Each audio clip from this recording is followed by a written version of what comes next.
What's up, everybody? Welcome to episode 29 of Tsunami Speaks with your girl, Tsunami Jones. Don't forget to like, comment, subscribe, share, tell a friend if you can.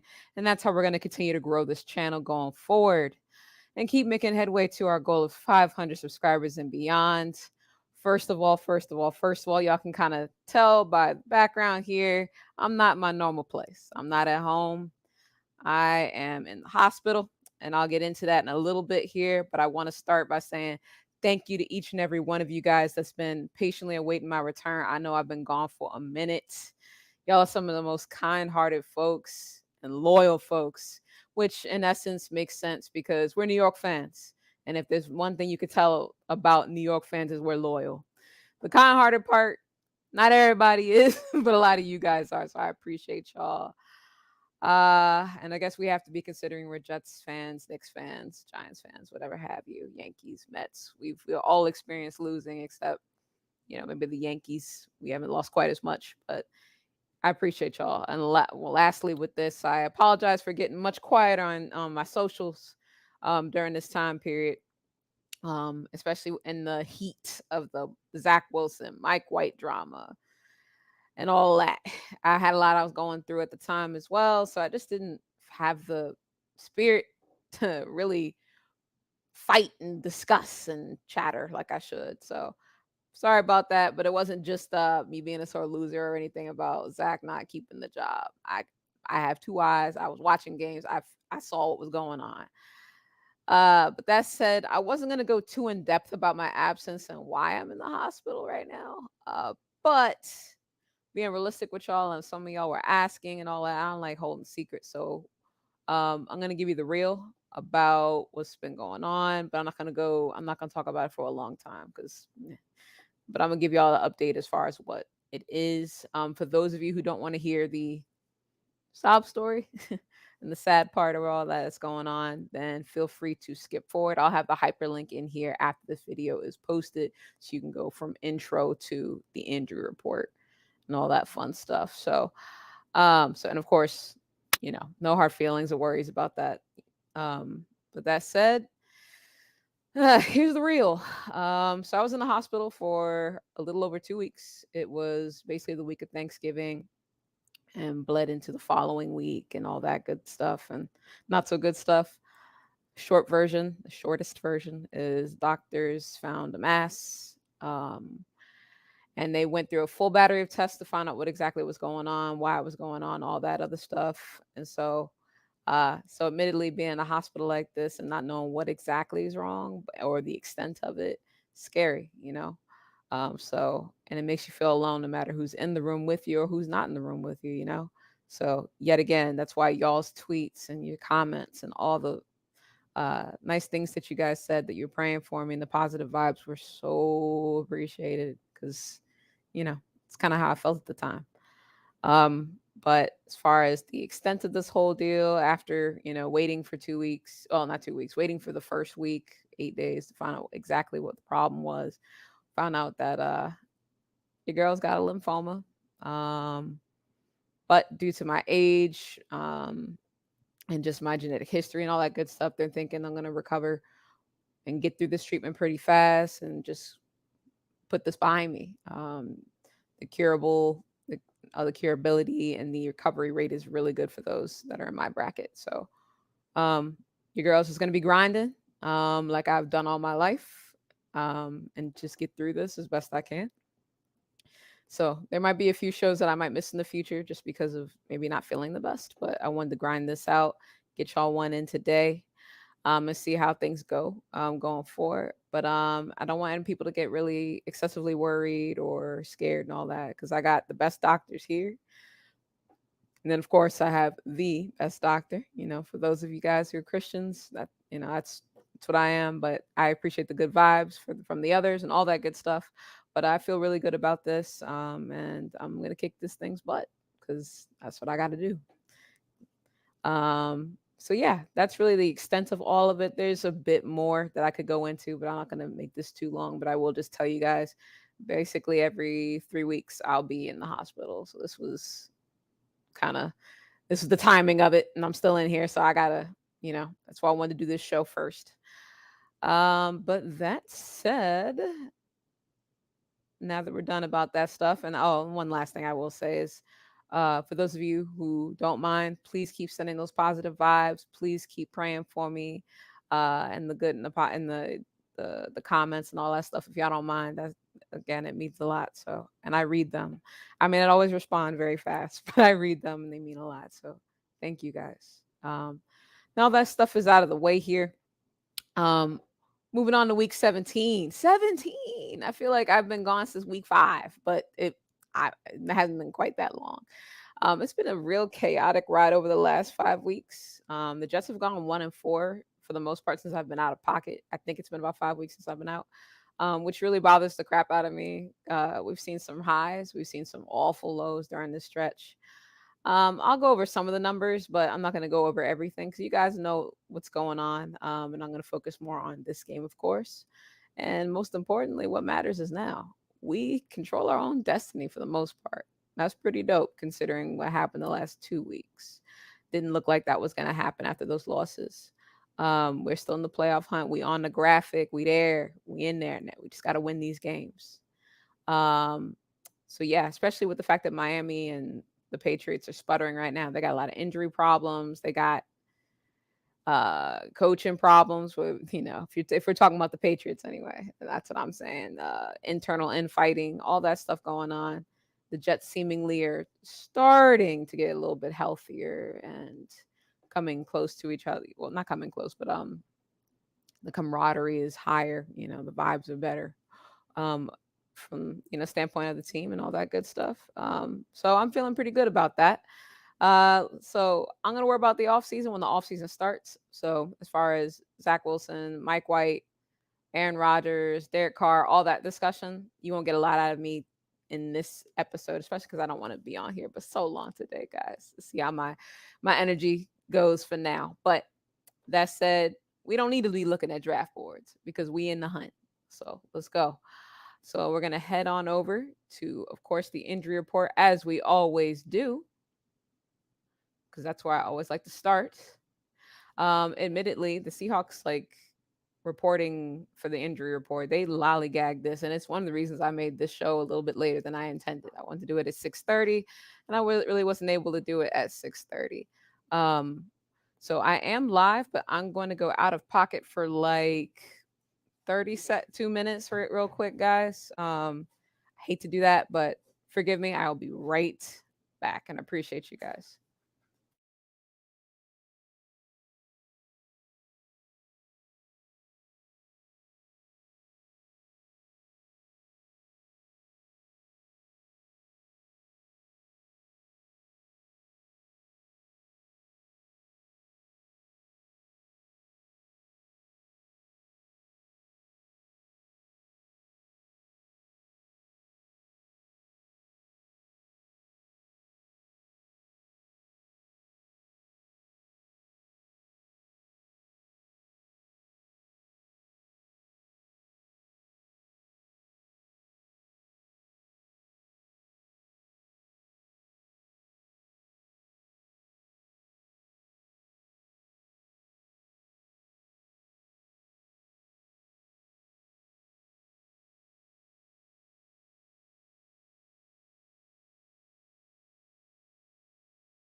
All right, guys, I'm back. I apologize for the interruption, but I'm in the hospital. They're gonna pop in here. They're gonna they're gonna check on me. So that's all that it was. Nothing big.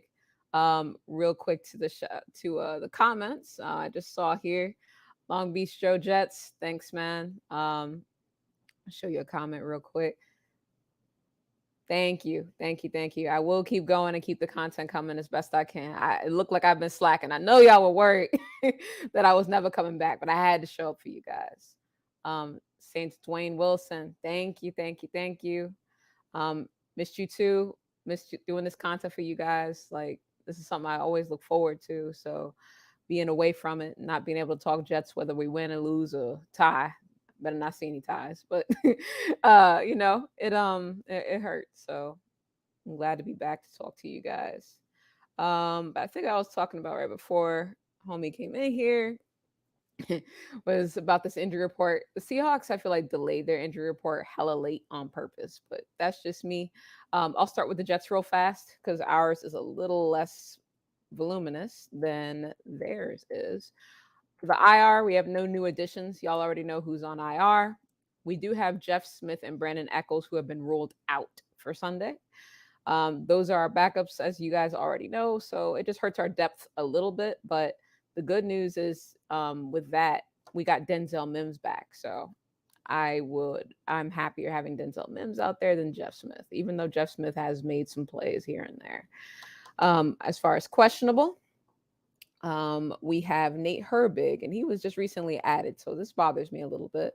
Lamarcus Joyner, not too surprised there, and Benny Curry, who was also recently added to the injury report. So those two, specifically Nate and Vinny, are two people to watch. We have a lot of DL depth, so I'm not worried a ton about Vinny Curry. But y'all know with our offensive line, we have taken hit after hit after hit. So I don't like seeing him, Nate Herbig listed there. However, he is a guard, so we have LDT, who's been on the practice squad for a little bit from us. So ideally, we'll get to see him. If the choices are him or Dan Faney, I'm probably going to go LDT there. Laurent up, Duvernay Tardif. Whew, got lost there. So we'll see what happens with that. But that's what I got for the Jets. As far as the Seahawks component of this, we got a reminder because we're Jets fans, we're not Seahawks fans. So not everybody realizes who is on the IR. They have Rashad Penny, who seemingly gets hurt every year for them. Jamal Adams, I had to bring it up. Just a reminder for y'all, if y'all didn't know, he was on IR still. He's still there. Josh Jones, one of their safeties, is on IR, and Brian Monet, one of their defensive tackles, is out on IR. No one has been ruled out that is not on IR specifically for this game, but Marquise Goodwin is listed as doubtful. I'm thinking he's not going to play. He didn't practice all week from what I read. As far as questionable, they have a bevy of players that are questionable right now. Travis Homer, he's listed as questionable. Abraham Lucas, he's listed as questionable with a knee injury. Ryan Neal, their safety, he's questionable with a knee injury as well. Al Woods has an Achilles injury. That's their nose tackle. Tyler Lockett, I'm sure you guys obviously know more about his injury since that one was more recent and more impactful for that team. He's questionable as well with a hand injury, but it sounds like he's going to try and play. He hasn't been ruled in, obviously, but I think that's going to come down to a game time decision. And Kenneth Walker also is going to be a game time decision, but Pete Carroll made it sound like he thinks he's going to play. So we're going to see what happens with that. But the fact that they have so many safeties hurt, I mean, that definitely hurts them quite a bit, especially going against our boys. I think that's why tight ends have been doing well against them. When you have the middle of the field open like that and you can't cover, the big guy should be getting the football. One other thing I want to add about the Jets, though, was Cedric Abui. We didn't see him listed on the injury report, so I think he's ready to go. He was taken off the IR and was designated to play this week. So I think he'll be playing or will be there for backup depth, depending on how George Fant is playing, because George Fant's been kind of up and down, up and down. Mostly because I think he's still hurt. I think he's been hurt since day one. I don't think even when he went to the IR, he came back healthier. I don't think any of that. I think dude has a serious injury.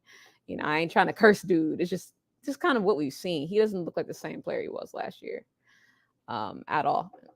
So that's just my personal opinion. But as far as advantages going into, comparing who's healthier, who's not, it really doesn't matter because you can win either way. But I like that the Jets are the healthier team going into a game of this magnitude, right? With that said, I'm going to go to the keys to the W. And I did not go super in depth with this because, again, I don't want to be doing this video for so long today because your girl is tired. Very. But getting this out here, I think one of the biggest keys, I haven't really used this because it's, not something I think about as much, but I think the Jets need to get out to an early lead for us to win this game. In the last 5 games, Geno has had to throw more often due to the other teams getting early leads. And while that's been happening, the Seahawks have went 1-4. Okay. Basically, they've been trending downward, just kind of the same way we had been trending downward. He's been averaging almost 40 passing attempts per game, and he's had 6 interceptions in that span over that 5-game span that I mentioned. So some are saying he's coming down to earth. Some would say he's playing better defenses. I think it's a culmination of the two. And also injuries piling up, just like injuries piled up on us. So, but in those last 3 games, the last 3 specifically, they played the Chiefs, 49ers, and Panthers, who all have great defenses. Even the Chiefs are up and down. They're still a solid defense. He's thrown 3 picks and 5 touchdowns in that span in just those 3 games. So I feel like if we force Geno to throw from behind, he'll make those mistakes, especially because they won't be able to rip and run as much. And he's better when he has a strong, exactly. John Carter's got it. Force Geno to throw, let the DB's beast. That's what I want to see in this game. That's what we need to see in this game. But yeah, we forced that guy to throw. I feel like our pass rush with Quinnen and all that, they'll get out to him. They'll get to him and he'll get to the ground, on the ground, that is. My next one is kind of obvious, but we need to continue to stop the run. I didn't see DJ Dallas listed on there on the injury report, so I'm assuming he's going to play, and I'm assuming Kenneth Walker is going to play. So they're going to probably go very run by committee this week and not give as many snaps to Kenneth Walker since he is coming off this injury, or playing through this injury rather, is what it sounds like. So when the Seahawks have won games is those games that Kenneth Walker has been going off, and he's been there. I don't give him too much credit, but he's their Brees. At least for this year, he's had some great games for them, and has been a closer. So if we stop him from running, if we stop that team from running, we actually are sound at the point of attack, and our defensive line stops them, so we don't have to worry about necessarily our corners having to get those tackles, or our safeties who are hit or miss when it comes to tackling these running backs sometimes. Then we're going to be in a good spot. So that's a huge key. We need to create turnovers. I know I say this often, but it's kind of a thing. Prior to Quinnen's return from the Jags and the forced fumble that he had, we hadn't forced one since the Bears game. Even prior to that, we really hadn't been forcing them much. I know turnovers are kind of a lucky stat, but the Jets just haven't been churning them out like we were in the first 5-6 weeks of the season. We were getting picks, regularly and things of that nature. And so between the picks or just the fumbles, I feel like we've been around the ball, but not getting the ball. We just gotta be better about that, because it's gonna hurt us. I mean, just for perspective, we're now 25th in the NFL, with 16 total turnovers forced. We were not that bad a while ago. I don't recall just how high, but I know we were top 10 at one point. So it's very bothersome to see that. So, and we'll just need to create a few to give Mike White some shorter fields and generate some damn touchdowns. Because as we know, anyone that's been watching the Jets last few weeks, red zone has been a point of contention for us. We haven't been getting in there. We haven't been scoring touchdowns when we're there. So that's got to get remedied. So you can kind of tie that up with Mike LaFleur needs to do better as well. That would be my other key, as far as the play calling. Once we are in the red zone, I need to see better from him. We've slid down very low. I think we're within the last 5 teams in red zone efficiency. I don't have the stat up for you guys because honestly, I forgot to get that one up. I apologize about that. But so yeah, we slid down. That's what we got to get that fixed. Next, I would say we need to run the effing ball, because we do. The Jets do better when we're able to run the ball. We have not been efficient running the ball the last 3 weeks. I think the last game that we were able to run the ball efficiently and effectively was the Bears game. The Vikings game, I think we had no, like we. I'm pretty sure the Bears was the last game that we like really were able to force the run. Bears defense was pretty bad, so a little easier there. Teams were tightening up, especially against teams against Zach. Unfortunately, not being able to really punish them, by throwing the ball as bad as that is, because they were just sending eight or sending us, and stacking the box against Bam Knight, Michael Carter, and things of that nature. So we need to be able to run the ball effectively. We need to block well for the run as well. Um, so we need to open up some damn holes. I haven't been seeing it. But I'm going to say this, if we can't run the ball effectively versus this team, we don't deserve to make the playoffs. Period. We don't. The Panthers destroyed their run defense last week with Deontay Foreman and Chuba Hubbard. Foreman and Hubbard are solid running backs, so I'm not throwing aspersions against them. But what I am saying is I think Bam Knight, Michael Carter are on their level. I think that's fair enough to say. So I expect them to do not necessarily that kind of yardage, but I expect them to do some damage, period, even if they stack the run. Our weapons are better than the Panthers' weapons are. I expect better. The Seahawks are giving up 155 rushing yards per game. I want to see our guys feast. Lastly, well, not lastly, but second to last, offensive line needs to hold up for Mike White. They can't hold up for Zach. It can't hold up for Joe Flacco. I need the offensive line to block. I am scared. This is a key that is very concerning to me because I just don't know whether we'll be able to do it. The Seahawks pass rush isn't necessarily something that inspires fear in me, but I wouldn't say the Jaguars was, and we saw some sacks. Now some of that you could put on Zach and his pocket awareness and all that. I get that, but we saw what happened to Mike White in the last game that he played. Right, there's a reason why he had the rib injury. So I'm just worried. We need our offensive line to be better. We need them to get healthy. We need them to be in sync. So that happens to happen this week, starting now. We need it. And lastly, I'll just say, very short key here, our special teams. When we were winning games regularly, when we were, winning games more regularly in the early point of the season, it was because our special teams was making big plays.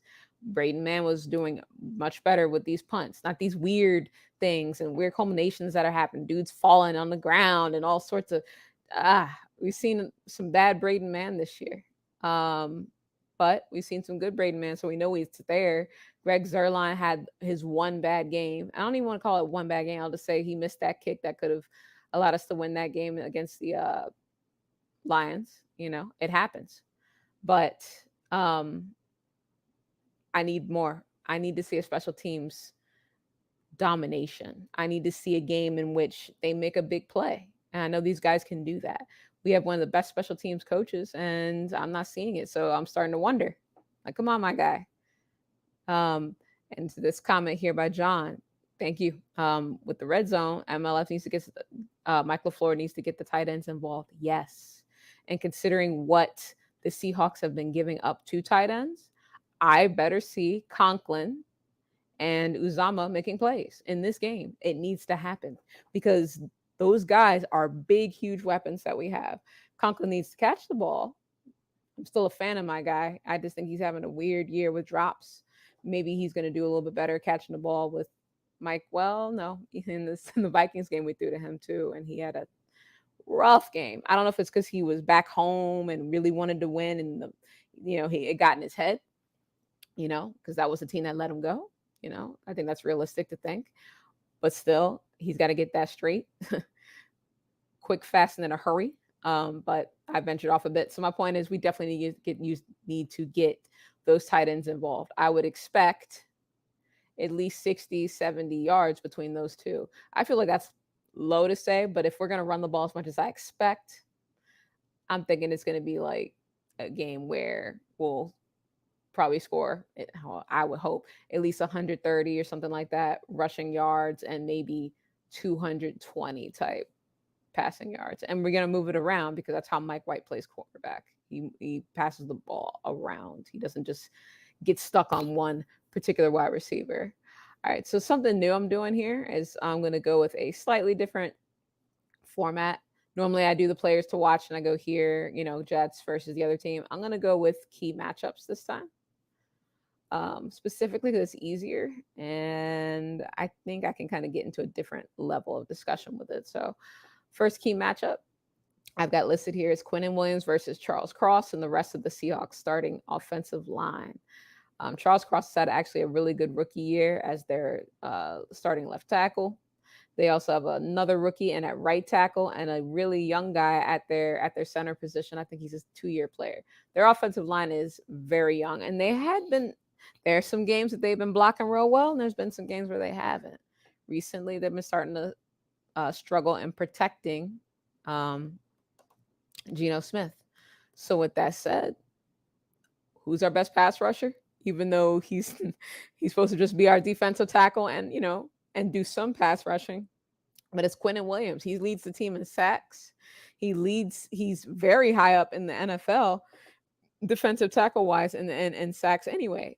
He's had a monster season. He's tied for 5th in the NFL by tied for 5th for sacks, for the most sacks by defensive linemen, behind Chris Jones, Brian Burns. And they've also played an extra game than him. Imagine if he's actually was healthy the entire time. Just saying, might have more, especially in that game that he got hurt because I don't remember what game it was. Y'all bear with me. It might have been the Vikings game, and he started off like with a sack and then was out for the rest of the game, something like that. Y'all can correct me if I'm wrong. Time is really bled together real weird in here. Anyway, that said, so I just think that. Oh, and I was saying he even came back in the last game, came in, caused that fumble and everything, and immediately made that impact. And he was on a pitch count last week. I'm imagining, they haven't had him even listed on the injury report this week at all. That's really encouraging to me that he's going to be off the pitch count.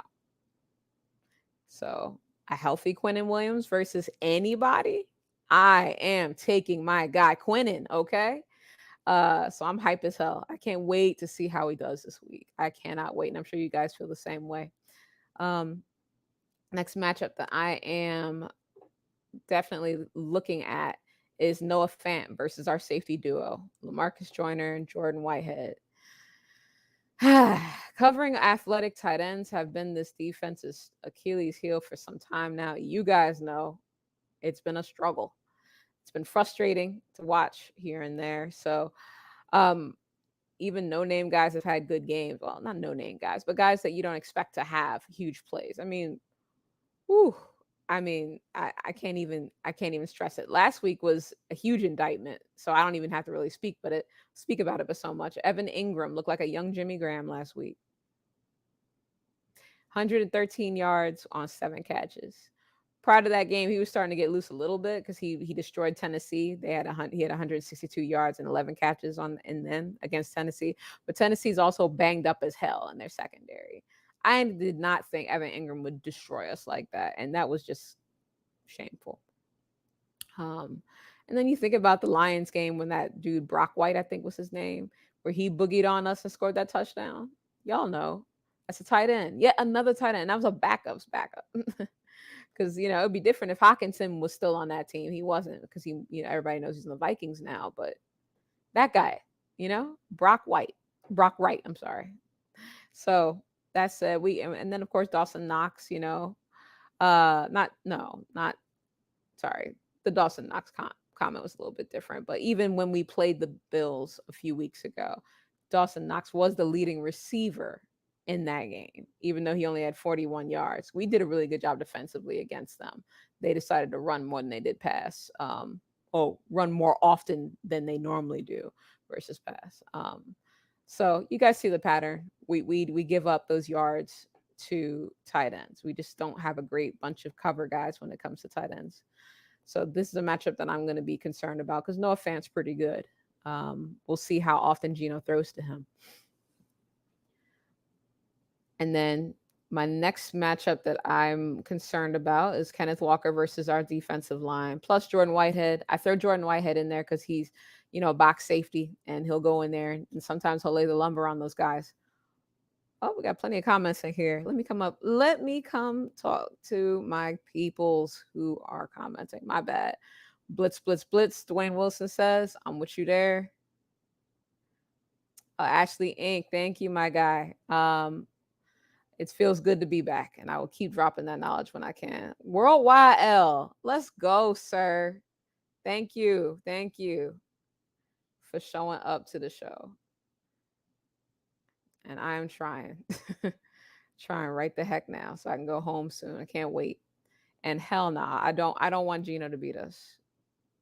It's just y'all know what it means if he beats us, and we on his list.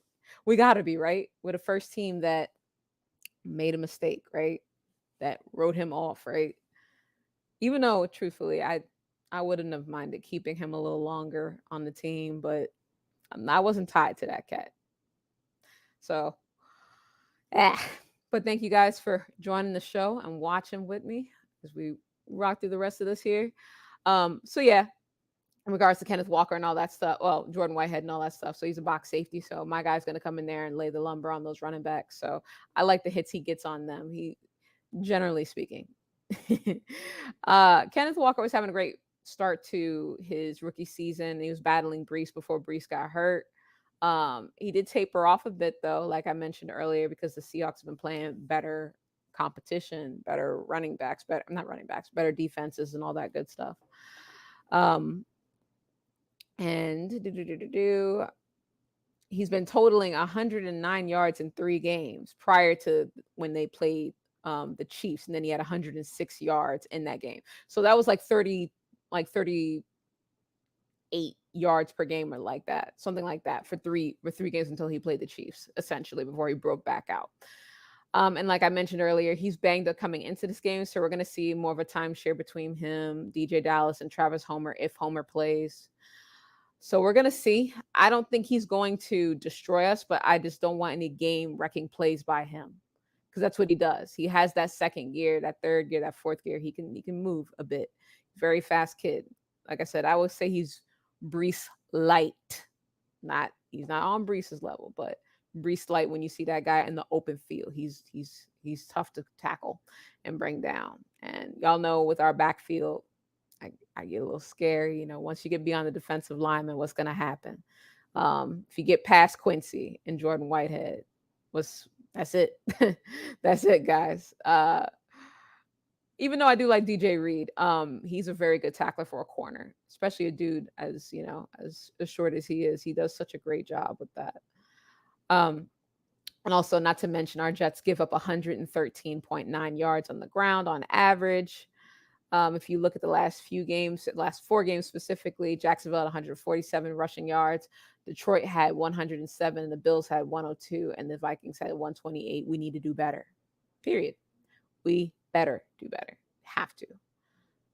All right. Got a couple more here as far as my matchups. And one I could make 2, and I'm trying not to do that. So this one is Mike White versus the Seahawks secondary. You guys can correct me. That is Mike effing White. I'm wearing a shirt right now. I got it as a Christmas gift. So I mean, I certainly did not buy it, but it's Mr. Mike effing White. We need to see dude ball out. He's averaging 317 passing yards per game and 62% completion percentage this year in the 3 games he's played. So not a huge sample size. We all know that. The Seahawks feature Tariq Woolen, and they have Mike Jackson at left cornerback. And even though Woolen has been having a fantastic season, it's not better than Sauce's. So, Tariq Woolen is not getting thrown to as much. I mean, Tariq Woolen's getting thrown to far more than, Sauce has. So it's just different. But I will give him his credit, though. He's had 6 interceptions that he's caught, 39 solo tackles, 14 passes defensed. Quandre Diggs is one of their better safeties. He hasn't had the standout season like last year's Pro Bowl season, but he's coming off a broken fibula and ankle. and I think that that's what slowed him down this year. So he's someone I'm watching out for. Um, and so all that said, this is going to be a decent test for Mike White against a young but good secondary. There are holes though, like we discussed earlier. Like I said, as far as those not safeties, but as far as those tight ends, we get the ball out to them, or even our running backs. We should be able to find those holes in the defense. And I imagine Mike White's going to do a pretty good job about that. Um, the last few teams that have been playing them have only averaged 28 points per game, 206 passing yards per game. But to be honest, I think they would have had more points. But once they saw that they were able to run on them so much because they could not stop the run, I feel like they elected just, we don't need to pass now. We're going to give it to insert dude here. We're going to give it to Chuba Hubbard. We're going to give it to Deontay Foreman, or I can't think of the Rams running back right now, Cam Akers. He even ran on him. Think about that. Vegas, when they played them, I think Vegas had 283 yards rushing. Josh Jacobs destroyed them. So, given all that, I think I want to see surgical Mike White and with a few big plays here and there, but I want our running backs to definitely be involved. But I think we'll be pleased with what we see from Mike White against this team. And my last key matchup that I'm looking at is my favorite: Sauce and DJ Reed versus Tyler Lockett and DK Metcalf. Like I said earlier on when I was talking about injuries, I think Tyler Lockett is going to play. Tyler Lockett is so fun to watch if you like possession receivers, and he's really good at just getting open. And he has a very good synergy with Geno. And just giving you some stats real quick here: Lockett has 964 yards receiving with 8 touchdowns in this season with 14 games. DK Metcalf has 1,005 receiving yards, 6 touchdowns, and 15 games respectfully. So to me, I think Lockett's getting the ball a little bit more, just looking at it that way. These two make a great tandem. And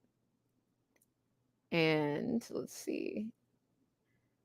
Lockett has 86 catches DK has 86 catches and Lockett has 78. Prior to Lockett getting hurt, he had a 6-game touchdown streak. That tells you what you need to know when it comes to them. And then, of course, we have our corners, though. Y'all know Sauce Gardner, DJ Reed. I'm going to throw Michael Carter in there. He's a great slot corner. But specifically, Sauce has had 61 targets this year, has only given up 285 yards on 27 receptions, not to mention his 2 interceptions that he got and 16 passes defensed, leading the NFL. And there was a game in there, that Detroit game, in which he didn't get thrown to at all. Haven't forgotten that one. DJ Reed has been otherworldly as well. He's been targeted 78 times. He's given up 425 yards, 43 catches, and 12 passes defensed, and 1 pick so far. I can't help it. I'm still giving Jets the edge here, even though I do respect DK Metcalf and Tyler Lockett. I'll just take our corners over anybody in today's NFL. They are kicking ass, and I love watching them. And hell yeah, John, I agree. We need a Dolphins win early. Jets win late. And you home for Week 18 showdown. Oh, it's going to be so much fun. I just need the Jets to win. ASAP. All right. And lastly, I've got my final prediction here. Both teams need this game to stay in the playoff hunt. It's huge for both. More huge for us, but definitely huge for Seattle. We have the same record as well. So I'm betting this is going to be another close game, especially with the Seahawks playing at home. I'm sure their crowd's going to be extremely fired up. But don't forget, our team loves playing away from home. I won't put all of it on the fact that we have a hard time playing at our house just because of the booing and stuff. Don't know. But I think the biggest part of it is that I feel like they just band together and they just really us against the world, so to speak, And I would say, hell, the Seahawks probably see us coming into this game as a wounded animal and a get right game. If they think that, they got us effed up. We may be a wounded animal, but we gonna fight out of this damn hole. We gonna fight, and I know we gonna win this game. Like I feel it. Um, but we just got Mike White back after being out a few weeks. The Jets looked lifeless last week. I feel like once they see that Mike White is back, they hype. They're hype. You can see it. You see the videos and all that the team has been posting. They love that damn guy. So that was a shot in the arm that we needed. All phases, I think, are going to play better. Offense is going to be the more obvious phase that's going to play better, but I think the defense is going to play better because they know they have him. I think special teams is going to play better because they're just inspired. And so I think we're going to come out and we're going to punch them in the damn face with our run game. And I've got the Jets winning 28-24. I think it's going to be a game like that. That's generally where the scores have been with the Seahawks anyway. And just have to score enough touchdowns to get to 28, but I think we can do it. I think we can do it because of the matchup. I really like this matchup against the Seahawks. We match up very well against them, in my opinion. And I know normally, guys, I do my potential parlays and props. I didn't do that this week. I haven't been focusing on betting too much yet. I might focus and watch some more stuff and look at these matchups more in depth and look at some injury reports tonight and tomorrow before I do it on Sunday. But I couldn't do it before this game and before going online. Got a couple more comments here I want to read before I get out. Dwayne Wilson with I worry about yards after the catch.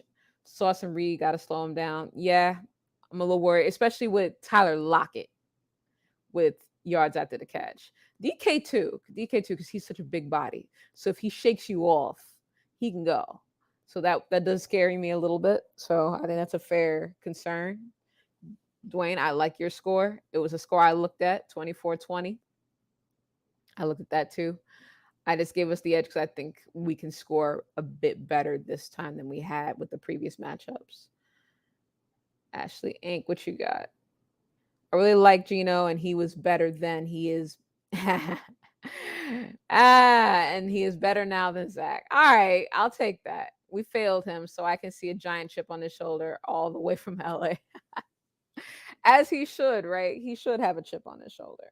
You know, the team that drafts you and lets you go, I'd be mad at them if they didn't believe in me. For real. That's how I would be. That's why I thought Darnold was gonna. I was worried about Darnold before, so I was like, to let the player go in his third year or whatever. I think it was his third year, going into his fourth year. You feel like, you don't believe in me. I can't do it. You rather have that guy. You gonna draft that guy, that cat right there, Zach Wilson. So I get it. Gino's gonna want this game. Pete Carroll might want this game too, not just because of the playoff aspect. I would say the other reason just is because he was fired from us. We fired him a long time ago, but I'm sure he's got a chip on his shoulder too, right? He was our coach back in, long time ago. Don't ask me for the year.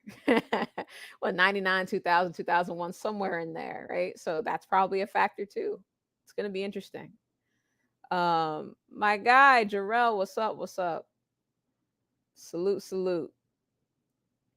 So,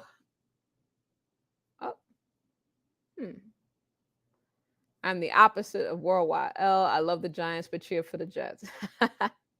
Mike White is special and will save you. 27-17 Jets. I like that stat line.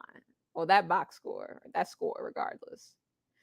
Jets, Jets. I'm hyped, though. I'm hyped. I think we're going to win. I think we're going to shock the NFL a little bit because I think they already poured dirt on our name and think we done.